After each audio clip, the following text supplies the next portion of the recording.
గురుకుల పాఠశాలలో పిల్లలకు పెట్టే గుడ్లు పప్పులో 2000 కోట్ల స్కామ్ ఈ కాంగ్రెస్ ప్రభుత్వం చేసింది. పిల్లలకు పెట్టే గుడ్లు పప్పులో ఎవరైనా స్కామ్ చేస్తారా?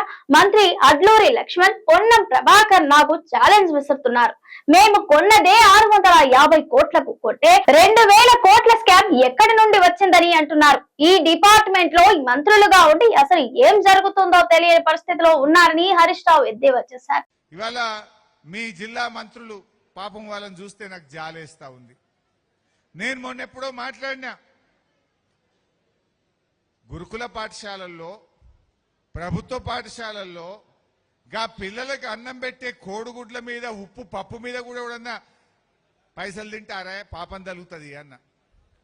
2000 కోట్ల స్కామ్ జరిగింది అని నేను మీడియాలో మాట్లాడినా. మన కరీంనగర్ జిల్లా మంత్రులు మన జిల్లా పరువు తీస్తున్నారు. లక్ష్మణ్ గారు, పొన్నం ప్రభాకర్ గారు నాకు ఛాలెంజ్ చేసిండ్రు.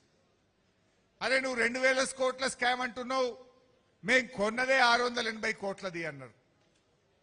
వాళ్ళకి నిజంగా వాళ్ళని చూస్తే నాకు జాలేస్తుంది.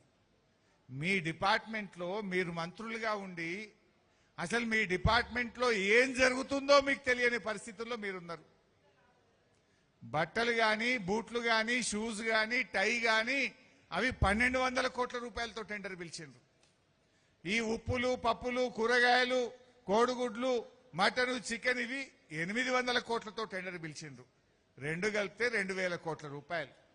2000 కోట్ల రూపాయలతో టెండర్లు పిలిచిన విషయం ఈ మంత్రులకు తెలియకపోతే వీళ్ళు ఏం పాలన చేస్తుండ్రో నాకు అర్థమైతలేదు.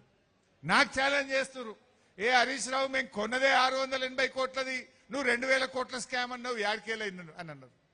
అంటే ఎంత కొంటున్నారో ఎంత టెండర్లు పిలిచిండ్రో కూడా తెలియని అయోమయ స్థితిలో ఈ పొన్నం ప్రభాకర్ గారు ఈ లక్ష్మణ్ గారు ఉంటే నేను వారి విజ్ఞతకే వదిలేస్తున్నా. నాకు ఛాలెంజ్ చేసిండు రాజీనామాకు రెడీ అని. నేను రెడీ, నేను అనగలుగుతా. కానీ స్కామ్ చేసిన వాళ్ళు మీరు కాదు. ఆ డిపార్ట్మెంట్లో ఏమైతుందో మీకు తెలియదు. ముఖ్యమంత్రే మొత్తం టెండర్లు పిలిచి మింగుతా ఉన్నాడు. ఆ అనుముల వారి అన్నదమ్ములే మింగుతున్నారు కనుక మీకు ఏమైతుందో మీకు తెలియదు. నేను మిమ్మల్ని అని కూడా ఉపయోగం లేదు. వీళ్ళ కనీసం వాళ్ళ డిపార్ట్మెంట్లో ఎంత టెండర్లు పిలిచిండ్రో ఎంత మింగినరో కూడా తెలుస్తలేదు. రేవంత్ రెడ్డి మాట్లాడితే అంటుండే 1 కోటి మంది మహిళల్ని కోటీశ్వరులను చేస్తా అన్నాడు. 1 కోటి మంది మహిళలు కోటీశ్వరులు కాలే, యనుముల వారి 4 అన్నదమ్ములు మాత్రం కోటీశ్వరులు అయినరు. మీ 4 మాత్రం కోటీశ్వరులు అయినరు. మహిళలు అయినరు ఎక్కడన్నా?